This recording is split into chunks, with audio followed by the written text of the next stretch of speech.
Welcome to A1 Telugu first news. ముందుగా headlines చూద్దాం. SHG మహిళలకు 3 రోజుల శిక్షణ, స్వయం ఉపాధికి మహిళలకు ప్రాక్టికల్ ట్రైనింగ్. కేశినేని ఫౌండేషన్ ఆధ్వర్యంలో శిక్షణ కార్యక్రమం. గ్రామీణ మహిళల ఆర్థికాభివృద్ధికి కొత్త అవకాశాలు. హరీష్ రావు వ్యాఖ్యలకు ఎంపీ చామల ఘాటు కౌంటర్. అసెంబ్లీకి రావాలని కేసీఆర్ కు సవాల్. 10 ఏళ్ల పాలనపై చర్చకు భయం ఎందుకు అని ప్రశ్న. నిజాలు బయటపడతాయని అసెంబ్లీకి దూరంగా ఉన్నారని ఆరోపణ. తిరుపతిలో జాతీయ ఇంధన పొదుపు వారోత్సవాలు. విద్యార్థుల ఆవిష్కరణలు ప్రశంసించిన మంత్రి గొట్టిపాటి. పునరుత్పాదక శక్తిపై అవగాహన కార్యక్రమాలు. ఇంధన పొదుపు ప్రతి ఒక్కరి బాధ్యత అని పిలుపు. రాష్ట్ర ప్రయోజనాల కోసమే కేసీఆర్ మాట్లాడారని హరీష్ రావు స్పష్టం. గ్లోబల్ వేదికలపై కేసీఆర్ పాలనకు ప్రశంసలు వచ్చాయని వెల్లడి. తెలంగాణ అభివృద్ధి నమూనాకు ప్రపంచ స్థాయిలో గుర్తింపు ఉందని వ్యాఖ్య. రాజకీయ విమర్శల వెనుక అసూయ మాత్రమే ఉందన్న హరీష్ రావు. చిన్నపిల్లలతో రాజకీయ ఫ్లెక్సీలు బాధ్యతారహిత్యమన్న అనిత. వైఎస్ఆర్సీపీ రాజకీయాలపై హోంమంత్రి అనిత ఆగ్రహం. రాజకీయ లాభాల కోసం పిల్లల వినియోగం తప్పు అని వెల్లడి. ప్రజల భద్రతే ప్రభుత్వ ప్రథమ లక్ష్యమని వ్యాఖ్య.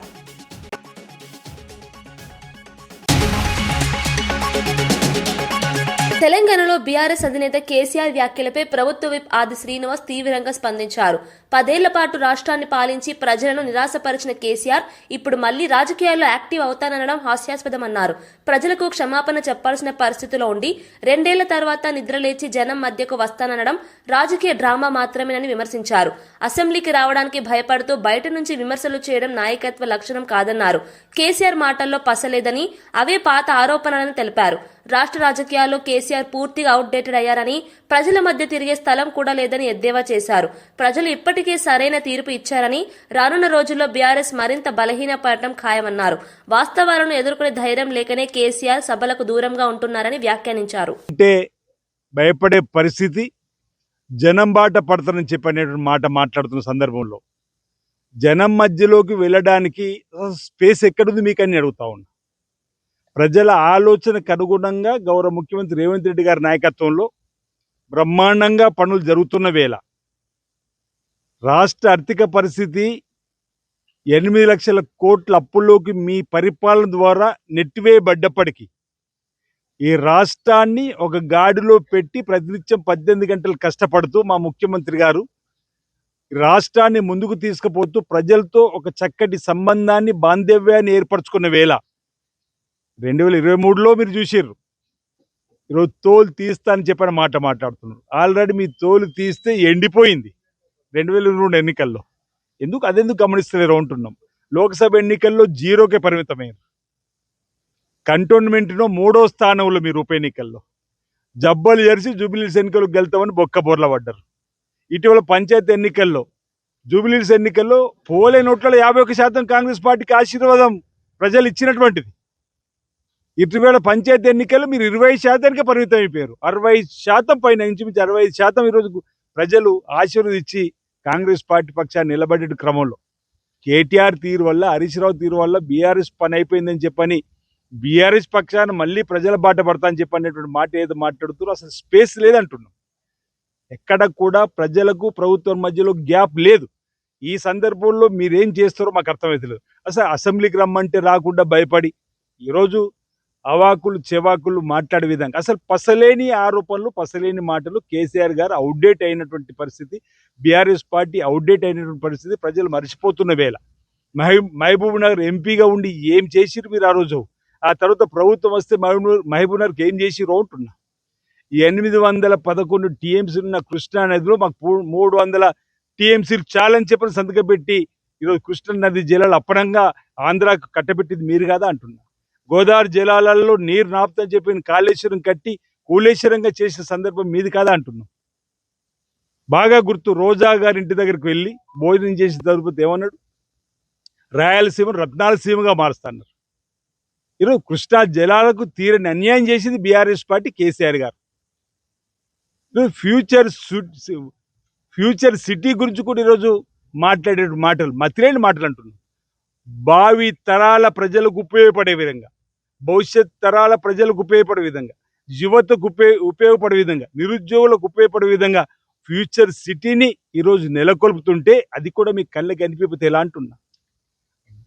గ్లోబల్ సమ్మిట్ ద్వారా ఫ్యూచర్ సిటీలో ఏర్పాటు చేసినటువంటిది ప్రపంచ దిగ్గజాలు ప్రపంచ స్థాయి చదువు జరుగుతుంటే దాన్ని కూడా విమర్శించే పరిస్థితి. 5,75,000 కోట్ల పెట్టుబడులు. గతంలో దావోస్కు వెళ్తే 3 లక్షల పైచిలకు పెట్టుబడులు. ఈరోజు తెలంగాణకు ఫ్యూచర్ సిటీకి వస్తున్న క్రమంలో ఈరోజు సహకారం అందించాల్సింది పోయి ఈ విధంగా 2 ఏళ్ల తర్వాత విశాఖపట్నంలో వైఎస్ఆర్సీపీ పార్టీ శ్రేణులు తీవ్ర నిరసన చేపట్టారు. పార్టీ కార్యక్రమానికి అనుమతి ఇవ్వకుండా వీఎంఆర్డీ అడ్డుకుందని ఆరోపిస్తూ రోడ్డుపై బైఠాయించి ఆందోళనకు దిగారు.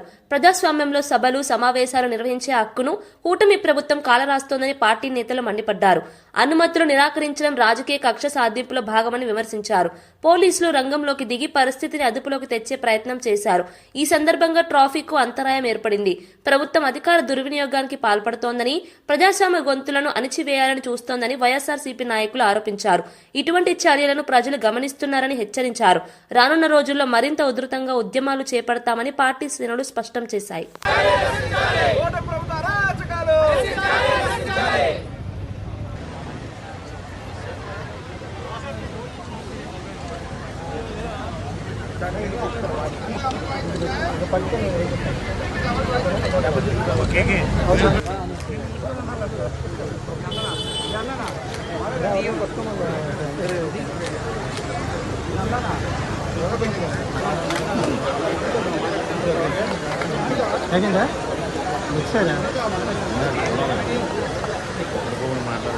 ఆన్లైన్ గేమింగ్ యాప్ల కారణంగా యువత జీవితాలు నాశనం అవుతున్నాయని ఎమ్మెల్యే రాజాసింగ్ ఆందోళన వ్యక్తం చేశారు. గేమింగ్ కు బానిసలైన వారికి అధిక వడ్డీలకు డబ్బులు ఇచ్చి వేధిస్తున్న వడ్డీ వ్యాపారులపై కూడా కఠిన చర్యలు తీసుకోవాలని ఆయన ప్రభుత్వాన్ని డిమాండ్ చేశారు.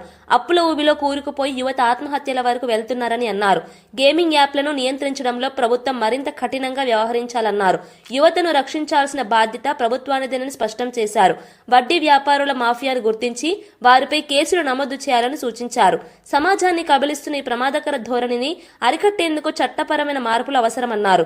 యువత భవిష్యత్తును కాపాడేందుకు ప్రభుత్వం తక్షణమే చర్యలు చేపట్టాలని రాజాసింగ్ కోరారు. ఇయ్యకుండా వాళ్ళు సూసైడ్ చేసుకుంటున్నారు. ఇవాళ ఎవరు కూడా బెట్టింగ్ యాప్ డౌన్లోడ్ చేయకూడదు. ఎవరు కూడా ఈ బెట్టింగ్ యాప్ని సోషల్ మీడియాలో కానీ ఎవరు కూడా దానికి ప్రమోట్ చేయకూడదు. అదేవిధంగా మీడియాలో వచ్చి కానీ టీవీలో వచ్చి కానీ హీరోయిన్ కూడా వాళ్ళు కూడా ఇట్లాంటి బెట్టింగ్ యాప్స్కి సపోర్ట్ చేయకూడదని ఆల్రెడీ పోలీసు వాళ్ళు కూడా చెప్తున్నారు. ఒకవైపు మన పోలీస్ డిపార్ట్మెంటు బెట్టింగ్ యాప్ వల్ల చాలామంది చనిపోతున్నారు. దీన్ని ఎట్టి పరిస్థితుల్లో ఆపాలని ఒక ఉద్దేశం ఉన్నది. ఇంకోవైపు కొంతమంది ఈ బెట్టింగ్ యాప్కి ట్రాప్ అయి మన పోలీసోలే ఈ బెట్టింగ్ యాప్కి అలవాటై వాళ్ళు గేమింగ్ ఆడుతున్నారు. గతంలో మనం చూసినాము అంబర్పేట ఎస్ఐ భానుప్రకాష్ పాపం అరెస్ట్ కూడా అయ్యిండు. అప్పులు పాడైండు. ఆయన గన్ కూడా ఆయన అమ్మేసిండు. అట్లాంటి కూడా కేసెస్ మనం చూసినాము. ఇవాళ హైడ్రా కమిషనర్ గారు గన్మ్యాను ఆయన కూడా సూసైడ్ అటెంప్ట్ ఆయన చేసిండు.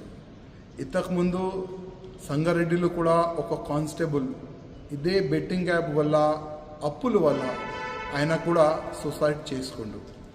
చాలా వరకు మన తెలంగాణ కాకుండా యావత్ భారతదేశంలో ఏదో ఒక కోణాలు యూత్ కానీ పోలీస్ కానీ చాలామంది ఈ బెట్టింగ్ యాప్కి ట్రాప్ అయ్యి వాళ్ళు అప్పుల పాలన అవుతున్నారు. నేను పోలీస్ అధికారులకి ఒక రిక్వెస్ట్ చేయాలనుకుంటున్నా. మన ప్రతి ఒక్క గన్మ్యాన్ కానీ పోలీసు ఎస్ఐ కానీ ఇన్స్పెక్టర్ కానీ ఎవరైనా ఉండాలి, బెట్టింగ్ యాప్ డౌన్లోడ్ చేస్తే వాళ్ళపైన మీరు చర్యలు తీసుకోవాలి. అదేవిధంగా వీళ్ళకి అప్పులు ఎవరిస్తున్నారు, అప్పు ఇచ్చే వాళ్ళపైన కూడా చర్యలు తీసుకుంటే ఎవరైనా బెట్టింగ్ యాప్ వల్ల కేసీఆర్ ఇటీవల చేసిన వ్యాఖ్యలు రాష్ట్ర ప్రయోజనాల కోసమేనని మాజీ మంత్రి హరీష్ రావు స్పష్టం చేశారు. గ్లోబల్ సమిట్ లో బ్రిటిష్ మాజీ ప్రధాని టోనీ బ్లెయిర్ కేసీఆర్ పాలనను ప్రశంసించారని గుర్తు చేశారు. దేశంలో పేరున్న ప్రముఖులు సైతం కేసీఆర్ విధానాలను మెచ్చుకున్నారని అన్నారు. తెలంగాణ అభివృద్ధి నమూనా ప్రపంచ స్థాయిలో గుర్తింపు పొందిందని తెలిపారు. రాజకీయ విమర్శల వెనుక అసూయ మాత్రమే ఉందని వ్యాఖ్యానించారు. కేసీఆర్ పాలనలో సాగునీరు, మౌలిక వసతులు, సంక్షేమ రంగాల్లో చారిత్రక మార్పులు వచ్చాయని అన్నారు. ప్రతిపక్షాలు కావాలని తప్పుడు ప్రచారం చేస్తున్నాయని విమర్శించారు. ప్రజలకు వాస్తవాలు తెలుసని, తగిన సమయంలో సరైన తీర్పు ఇస్తారని హరీష్ రావు ధీమా వ్యక్తం చేశారు. కేసీఆర్ నాయకత్వంపై ప్రజల్లో ఇంకా నమ్మకం ఉందన్నారు.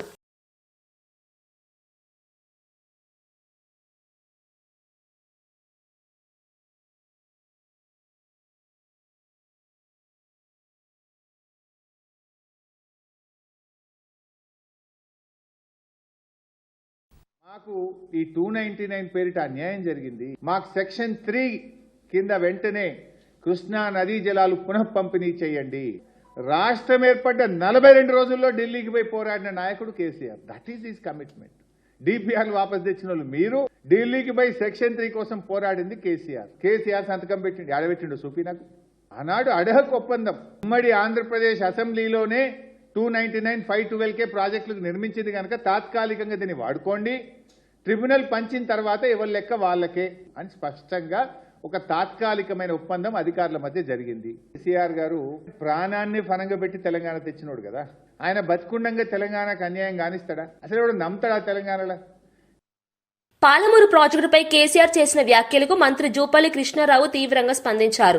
కుర్చీ వేసుకుని కట్టిస్తానన్న కేసీఆర్ ఇప్పుడు ప్రభుత్వాన్ని విమర్శించడం విడ్డూరమన్నారు. 10 ఏళ్లు పాలించి 8 లక్షల కోట్ల అప్పులు చేసినా 1 ఎకరాకు నీళ్లు ఇవ్వలేదని మండిపడ్డారు. బీఆర్ఎస్ హయాంలో ప్రధాన కాలువలే పూర్తి కాలేదని విమర్శించారు.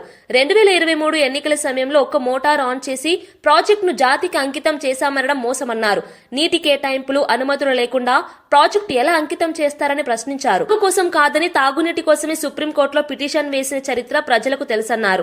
నిజాలు బయటపడతాయనే భయంతోనే కేసీఆర్ అసెంబ్లీకి రావడం లేదని జూపల్లి వ్యాఖ్యానించారు. జూబ్లీహిల్స్ ఉప ఎన్నికలో కేటీఆర్ ఏం మాట్లాడిండు? జూబ్లీహిల్స్ ఉప ఎన్నిక రెఫరెండం అన్నాడు. 2 సంవత్సరాల కాంగ్రెస్ పరిపాలనకు, రేవంత్ రెడ్డి పరిపాలనకు రెఫరెండం అన్నాడు. అంటే ప్రజలు ఆ ప్రజాభిప్రాయం చెప్పబోతా ఉన్నారు, ప్రజల తీర్పు చెప్పబోతా ఉన్నారు. సో ప్రజలు తీర్పు చెప్పిండ్రు. అంటే స్పష్టంగా కేటీఆర్ హరీష్ రావు చేస్తున్నటువంటి తప్పుడు ఆరోపణలు చెప్పని ప్రజలు తీర్పు ఇచ్చారు. మళ్ళీ గడిచిన 2-3 రోజుల కింద జరిగినటువంటి స్థానిక సంస్థల సర్పంచ్ ఎన్నికల్లో కూడా బీఆర్ఎస్ పార్టీ, బీజేపీ పార్టీ 2 కలిసి పోటీ చేసినా కూడా 1/3 సీట్లు కూడా రాలే.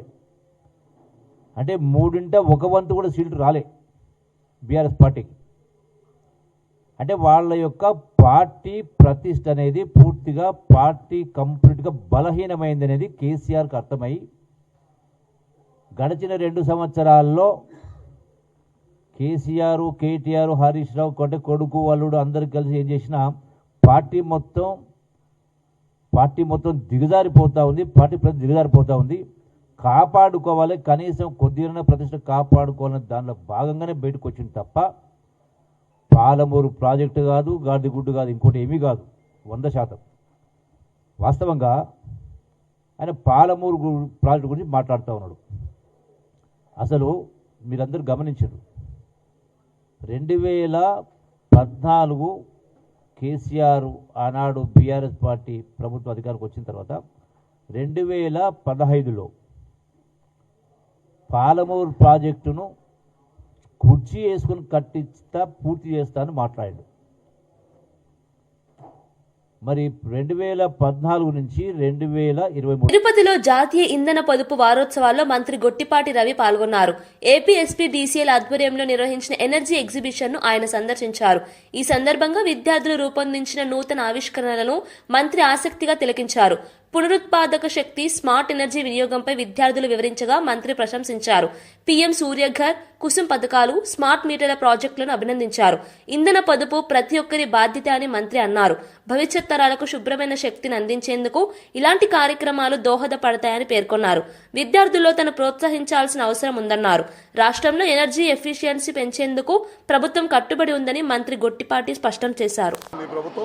ఈ మధ్య కొత్తగా మనం ప్రభుత్వ అధికారంలోకి వచ్చిన తర్వాత ఇళ్ల మీద కూడా 20 లక్షల సోలార్ పిఎం సూర్య గారి ద్వారా చేయాలనే కార్యక్రమం. అదేవిధంగా వ్యవసాయానికి పిఎం కుసుమ్ ద్వారా అగ్రికల్చర్ పంప్ సెట్లు పెట్టి వీటన్నిటి ద్వారా ఎనర్జీ సేవ్ చేయాలి, ప్లస్ పొల్యూషన్ లేకుండా ఉండాలనే ఉద్దేశంతో వాళ్ళు ఈ కార్యక్రమాలన్నీ కూడా చేస్తున్నాం. వాళ్ళు చాలా పెద్ద ఎత్తున స్కూల్స్ నుంచి వచ్చి పిల్లలు కూడా పార్టిసిపేట్ చేశారు. నేను, సిఎండి గారు, మన ఎమ్మెల్యేస్ అందరం కూడా వచ్చి పిల్లలతోటి దాదాపు గంట నుంచి వాళ్ళతో స్పెండ్ చేసి వాళ్ళు చేసిన కార్యక్రమాలన్నీ కూడా చూసి ఏ విధంగా చేశారని చూసి వాళ్ళు కూడా చాలా బ్రహ్మాండంగా చేశారు. 8th క్లాస్ 9th క్లాస్ చదువుతున్న పిల్లలు కూడా ఎనర్జీ సేవింగ్ మీద అవగాహన పెరగటం అనేది చాలా సంతోషకరమైన విషయం. ఇట్లాంటి అన్ని చోట్ల జరగాలి, అన్ని స్కూల్స్లో కూడా మరింత ఎక్కువగా జరగాలని చెప్పి కోరుకుంటాం. కంపెనీలు ఎవరు కొనసాగిస్తాం లేదు, చాలా పారదర్శకంగా 5 స్టార్ ట్రాన్స్ఫార్మర్లు నాణ్యతతో కూడినవి మాత్రమే ఈ ప్రభుత్వం కొనుగోలు చేసింది. రేట్లు కూడా గత ప్రభుత్వంలో కొనుగోలు చేసిన రేట్లకి ఈ ప్రభుత్వం కొనుగోలు చేసే రేట్లకి ప్రతి ట్రాన్స్ఫార్మర్ కానీ పోల్స్ కానీ అన్నిటిని కూడా మీరు చూడండి, చాలా పారదర్శకంగా ఈ ప్రభుత్వం చేస్తుంది. ఈ ప్రభుత్వం ఎనర్జీ సేవింగే కాదు, మనం కరెంటు కూడా తక్కువ రేటుకు రైతులకు అందించాలనే ఉద్దేశంతో, రైతులు కానీ ప్రజలు కానీ అందించాలనే ఉద్దేశంతో ఈ సంవత్సరం 13 పైసలు తగ్గించామన్నమాట. ఈ సంవత్సరం దేశ చరిత్రలో ఎక్కడ కూడా 13 పైసలు కరెంటు తగ్గించిన చరిత్ర ఎక్కడ లేదు, మనమే తగ్గించాం.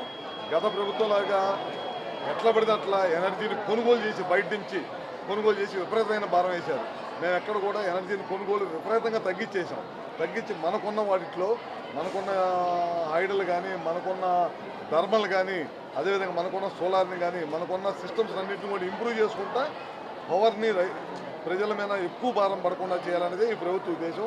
అందుకని ఈ సంవత్సరం మళ్ళీ సూర్య గారు తీసుకున్నాం. ఇళ్ళ మీద రూఫ్ టాప్ అందరు వేసుకోవాలని తీసుకున్నాం. పిఎం కుసుమ్ కూడా తీసుకున్నాం. 11 kV సబ్స్టేషన్ దగ్గర, 11 kV లైన్స్ దగ్గర, 33 kV సబ్స్టేషన్స్ దగ్గర పిఎం కుసుమ్ పెట్టి తద్వారా పవర్ లాసెస్ తగ్గించేసి ఎక్కువ నాణ్యమైన పవర్ ఇవ్వాలనేదే ఈ ప్రభుత్వ ఉద్దేశం. వైఎస్ఆర్సీపీ పార్టీపై హోంమంత్రి అనిత వంగలపూడి తీవ్ర విమర్శలు చేశారు. చిన్నపిల్లల చేత రాజకీయ ఫ్లెక్సీలు పెట్టించడం అత్యంత బాధ్యతారహిత చర్యగా అభివర్ణించారు. ఒకప్పుడు అధికారంలో ఉన్న పార్టీ ఇలాంటి దిగజారుడు రాజకీయాలకు పాల్పడటం దురదృష్టకరమన్నారు. వైఎస్ఆర్సీపీ ప్రవర్తనను చూసి ప్రజలు నవ్వుకుంటున్నారని, చివరికి వాళ్లే బుద్ధి చెబుతారని వ్యాఖ్యానించారు. రాష్ట్రాన్ని గంజాయి రహిత ఆంధ్రప్రదేశ్గా మార్చేందుకు ప్రభుత్వం ఎన్నో చర్యలు తీసుకుంటోందని తెలిపారు. డ్రగ్స్ నిర్మూలనకు పోలీస్ శాఖతో పాటు ఇతర విభాగాలు సమన్వయంతో పనిచేస్తున్నాయన్నారు. యువత భవిష్యత్తును కాపాడేందుకు ప్రభుత్వం కఠిన నిర్ణయాలు తీసుకుంటోందని స్పష్టం చేశారు. ప్రజల భద్రతే ప్రభుత్వ ప్రథమ లక్ష్యమని పేర్కొన్నారు. రాజకీయ లాభాల కోసం పిల్లలను వాడుకోవడం మానుకోవాలని వైఎస్ఆర్సీపీకి హితవు పలికారు. పోలీస్ పరిస్థితి ఎలా ఉందంటే, ఒక పక్క లా అండ్ ఆర్డర్ని మేము ఎంత పర్ఫెక్ట్గా ముందుకు తీసుకెళ్ళడం ఒక ఎత్తు అయితే, ఇలాంటి రౌడీ మూకల్ని అరికట్టాలి అన్న దృక్పథం కూడా మాకు కూడా ఎక్కువగా ఉంది. చిన్న పిల్లల్ని కూడా ప్రేరేపించి ఈరోజు అటువంటి నేరాలకు ముందుకు తీసుకెళ్లే పరిస్థితిలో జగన్మోహన్ రెడ్డి ఉండి, ఆ జగన్మోహన్ రెడ్డి తిరిగి వాళ్ళ పీపీపీ విధానంలో వచ్చిన వాళ్ళని అరెస్ట్ చేస్తామని మాట్లాడుతూ ఉంటే నిజంగా ప్రజలే ఈరోజు నవ్వుకునే పరిస్థితులు ఉన్నాయి. వీళ్ళకి సమాధానం ఆల్రెడీ లాస్ట్ ఎలక్షన్స్లో చెప్పారు, వచ్చే ఎలక్షన్స్లో కూడా డెఫినెట్గా చెప్తారు. సిపిని అంతకన్నా మంచి మాటలు మాట్లాడతారా? మేము క్రైమ్ రిపోర్ట్ చూపిస్తున్నాము, మేము లెక్కలతో సైతం చూపిస్తున్నాము. ఈరోజు గాంజాకి ఇంతకుముందు హబ్లా తయారైన ఆంధ్రప్రదేశ్ని ఈరోజు గాంజా రహిత ఆంధ్రప్రదేశ్గా మార్చడానికి ఈగల్ని ఏర్పాటు చేసుకుని ఎఫెక్టివ్ వేలో ముందుకెళ్లే పరిస్థితి. ఇంతకుముందు లాస్ట్ 5 సంవత్సరాల్లో గాంజా వద్దు అని ఒక చిన్న అవేర్నెస్ ప్రోగ్రామ్కి ఎప్పుడైనా ఒక ముఖ్యమంత్రి అటెండ్ అయ్యాడా? అప్పుడు జగన్మోహన్ రెడ్డి అటెండ్ అయ్యాడా? కనీసం మంత్రులు ఎవరైనా అటెండ్ అయ్యారా? కనీసం ఈరోజు కొన్ని వేల అవేర్నెస్ ప్రోగ్రామ్స్ ఏర్పాటు చేయడమే కాదు, ఈరోజు గాంజా కల్టివేషన్ ఆంధ్రప్రదేశ్లో జీరోని చేసిన పరిస్థితి కూడా కనిపిస్తూ ఉంది. ఎక్కడైనా ట్రాన్స్పోర్టేషన్లో కూడా గాంజా ఎక్కడైనా కనిపిస్తే కనుక ఇమీడియట్గా పట్టుకుని వాళ్ళ మీద ఎన్డీపీఎస్ యాక్ట్ ప్రకారం వాళ్ళందరినీ కూడా అరెస్టులు చేయడం జరుగుతుంది. ఎక్కడిదక్కడ మేము కట్టుదిట్టంగా మేము క్లియర్గా కట్టుదిట్టమైన చర్యలు తీసుకుంటున్నాం. గాంజా విషయంలో కూడా ఎవరిని ఉపేక్షించే పరిస్థితి లేదు. ఆఖరికి మీ అందరికీ తెలుసు, రౌడీ మూకల తాలూకు ఆటలు కూడా కట్టించే పరిస్థితులు ఈరోజు మా యంత్రాంగంతో కనిపిస్తుంది. విజయవాడలో ఎంపీ కేశినేని శివనాథ్ కార్యాలయంలో మెప్పా ఎస్హెచ్జి మహిళలకు 3 రోజుల శిక్షణ కార్యక్రమం నిర్వహించారు. Kesineni foundation, NV India, NIRD సంయుక్త ఆధ్వర్యంలో ఈ కార్యక్రమాన్ని చేపట్టారు. చెదలు, బొద్దింకలు, దోమల నివారణపై మహిళలకు ప్రాక్టికల్ శిక్షణ అందించారు. ఈ కార్యక్రమాన్ని ఎంపీ కేశినేని శివనాథ్, రాజ్యసభ ఎంపీ సానా సతీష్ బాబు, సీఎం కార్యక్రమాల సమన్వయకర్త మంతెన సత్యనారాయణ రాజు ప్రారంభించారు. మహిళలు స్వయం ఉపాధితో ఆర్థికంగా ఎదగలనే లక్ష్యంతో ఈ శిక్షణలు ఉపయోగపడతాయని తెలిపారు. డిసెంబర్ 1 నుంచి ఇప్పటి వరకు ఎన్ఐఆర్డీలో 400 మందికి శిక్షణ అందించినట్లు నిర్వాహకులు వెల్లడించారు. గ్రామీణ మహిళలకు ఇలాంటి అవకాశాలు మరింత విస్తరించనున్నట్లు తెలిపారు. రాజ్యసభ సభ్యులు సతీష్ గారు, వచ్చారు. అట్లాగే ఎమ్మెల్సీ రాజు గారు, ఆయన అందరికీ గట్టి ఇక్కడ ఆయనందరూ కూడా వచ్చి ఓపెన్ చేయాలనుకున్నాం. ముగింపు గద్దె రామ్మోహన్ రావు, బాండావులు గారు కూడా వస్తారు. ఎందుకంటే మనం చేసిన ప్రోగ్రామ్స్ అన్నీ కూడా ఒక వీడియో చేయగలుగుతాం. ఎందుకంటే అన్ని గ్రూప్స్లో మీరు చెప్పేదాన్ని బట్టి మీ వాళ్ళు ఇన్స్పైర్ అవుతుంది. కాబట్టి ఎక్కడ ఎవరికి ఏం కావాలన్నా కూడా మేము సంశయించుకున్నా ఏదున్నా కూడా వాళ్ళు అందరూ మీతో ఉంటారు. మీకు సపోర్ట్ చేస్తున్నాం ఫౌండేషన్ పట్ల. అట్లాగే అన్నయ్య గురించి మనకి ఇంకేదన్నా కొత్తగా మాకు తెలియని పద్ధతులు మన ఒక నెల రోజులు leather garments and cotton garments కూడా నెల రోజుల నుంచి ట్రైనింగ్ జరుగుతుంది. అంటే మొత్తం ఫుల్ ఫ్లెడ్జ్డ్గా వస్తారు. వచ్చినాక కావాల్సిన చిన్న చిన్న మిషనరీకి ఏమైనా సపోర్ట్ చేయాలి. మీకు ఎట్టో డాక్రా నుంచి మీ అందరికీ కూడా ఆల్రెడీ ఫైనాన్షియల్ సపోర్ట్ బ్యాంక్స్ నుంచి ఇంకెక్కడన్నా మార్కెటింగ్లో కానీ ఇటువంటి కానీ ఏదైనా సపోర్ట్ చేయాలి వీరి నుంచి తప్పకుండా థ్యాంక్ యూ. మీరందరూ కూడా జాగ్రత్తగా ఈ 3 రోజులు విజయవాడలో చాలా బోధింగ్లు ఉన్నాయి, చాలా ఉన్నాయి.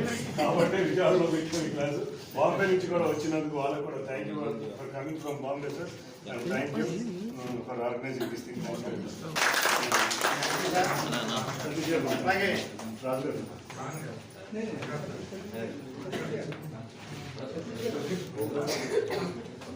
గారు మీరు చెప్పిన అలాగే మన ఎన్ఐఆర్డి శిక్షణ ఇవ్వడం జరిగింది పేరు పరిశ్రమ మీద. బీజేపీ ప్రభుత్వం అడవులను కార్పొరేట్ కంపెనీలకు ధారాదత్తం చేస్తోందని మంత్రి సీతక్క తీవ్ర ఆరోపణలు చేశారు. అటవీ సంపదను కాపాడాల్సిన ప్రభుత్వం నిరుపేదలను కార్పొరేట్ కూలీలుగా మార్చే కుట్ర చేస్తోందని విమర్శించారు. ఒకప్పుడు ఉపాధి హామీ పథకంలో 200 రకాల పనులుండేవని ఇప్పుడు పనులను పరిమితం చేస్తున్నారని అన్నారు. పేదల కోసం తీసుకొచ్చిన MGNREGA చట్టాన్ని నిర్వీర్యం చేయాలనే ప్రయత్నాలు జరుగుతున్నాయని ఆరోపించారు. గ్రామీణ ఉపాధి అవకాశాలు తగ్గిపోతున్నాయని ఆందోళన వ్యక్తం చేశారు. అడవుల పరిరక్షణ పేరుతో ప్రజలను అడవుల నుంచి తరిమేస్తున్నారని మండిపడ్డారు. కేంద్ర విధానాల వల్ల గిరిజనులు, రైతులు తీవ్రంగా నష్టపోతున్నారని చెప్పారు. ఈ విధానాలకు వ్యతిరేకంగా పోరాటం కొనసాగిస్తామని మంత్రి సీతక్క స్పష్టం చేశారు. రాష్ట్రంలో, దేశంలో ఉన్నటువంటి పేదల పక్షాన పోరాడుతున్న సంస్థలు కానీ, పార్టీలు కానీ ఖచ్చితంగా బీజేపీ కుట్రపూరితమైనటువంటి కార్పొరేట్ కంపెనీలకు అడవులను దారాదత్తం చేస్తున్నారు. మరి ఊర్ల చుట్టూ ఉండేటువంటి కొండలు, గుట్టలు దారాదత్తం చేస్తున్నారు. మరి లేబర్ బానిసత్వంలోకి ప్రజల్ని పంపించి ఉపాధి అనేది ఒక చట్టంలాగా ఉండేదాన్ని ఈరోజు కార్పొరేట్ కంపెనీల దగ్గర కూలీలుగా మార్చే కుట్రలో భాగమే రామ్జీ చట్టం తీసుకొచ్చిర్రు. ఆనాడు 200 రకాల పనులు చేస్తే ఈనాటి వరకు ఉపాధి హామీ చట్టంలో ఈరోజు లిమిటెడ్ వర్క్స్ పెడుతున్నారు, లిమిటెడ్ ఏరియాకు పరిమితం చేస్తున్నారు. పేరు మాత్రం 125 పని దినాలు చేసినామని చెప్పుకుంటున్నారు. ఈరోజు నేను బీజేపీ నాయకులను అడుగుతా ఉన్నా, మీ బీజేపీ ప్రభుత్వ పాలిత రాష్ట్రాలలో ఎన్ని ఉపాధి హామీ పనులు ఎన్ని రోజులు చేసిర్రు? 100 ఎక్కడన్నా చేసిర్రా? కనీసం 60-70 అన్నా చేసిర్రా?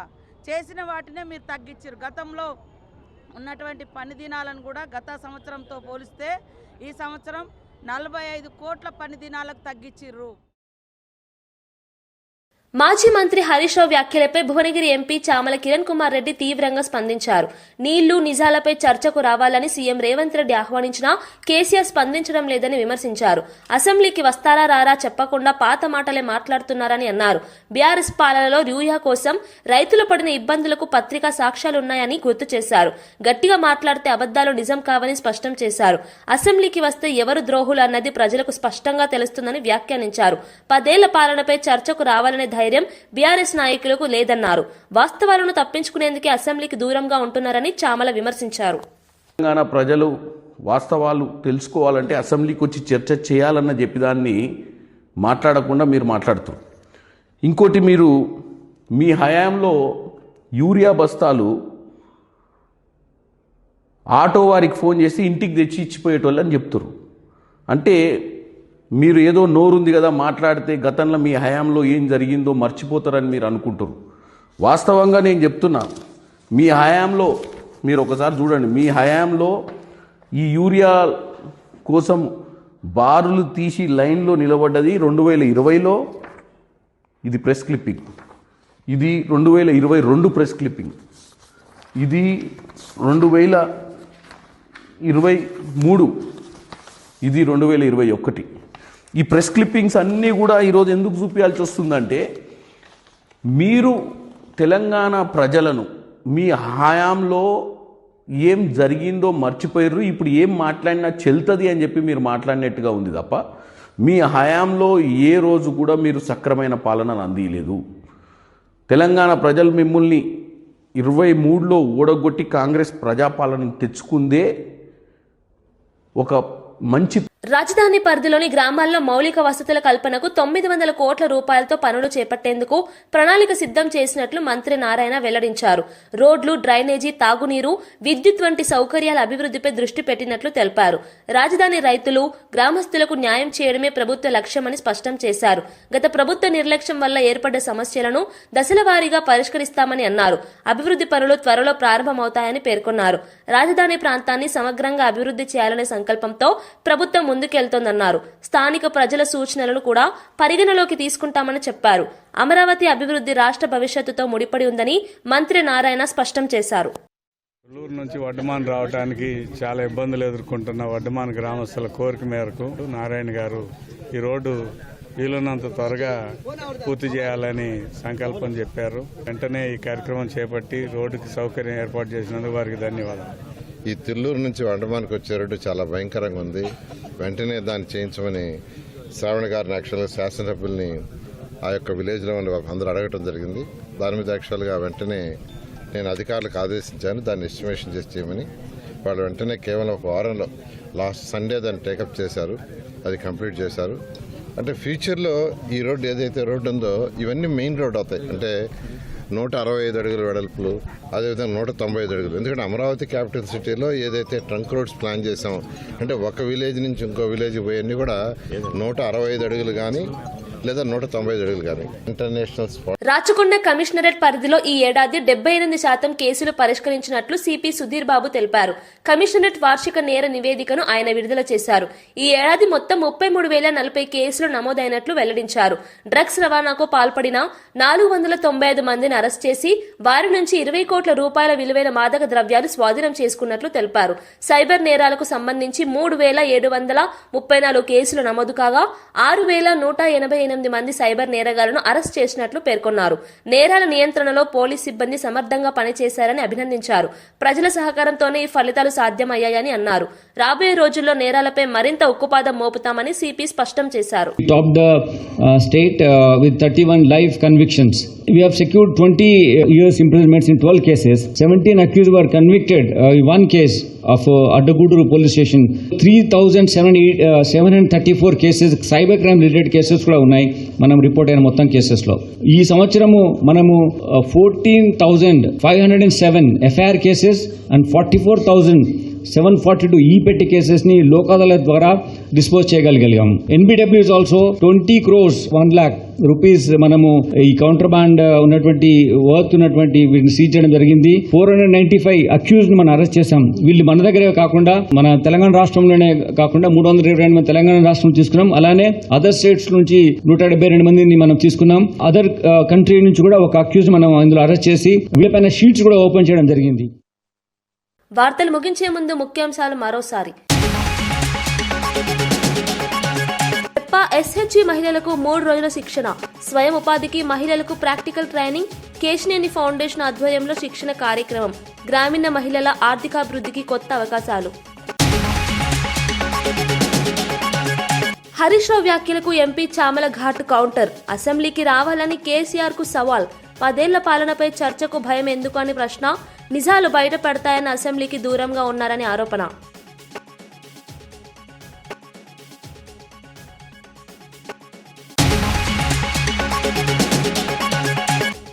తిరుపతిలో జాతీయ ఇంధన పొదుపు వారోత్సవాలు, విద్యార్థుల ఆవిష్కరణలు ప్రశంసించిన మంత్రి గొట్టిపాటి, పునరుత్పాదక శక్తిపై అవగాహన కార్యక్రమాలు, ఇంధన పొదుపు ప్రతి ఒక్కరి బాధ్యత అని పిలుపు.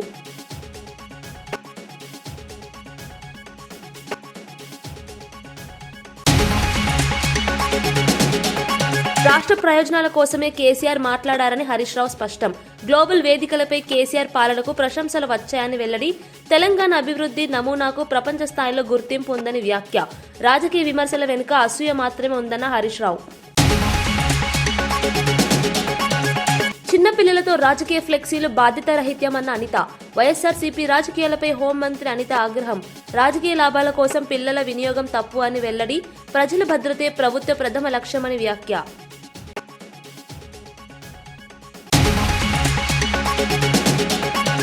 ఇవి ఈనాటి వార్తా విశేషాలు. మరో బులెటిన్లో మళ్ళీ కలుద్దాం. నమస్కారం.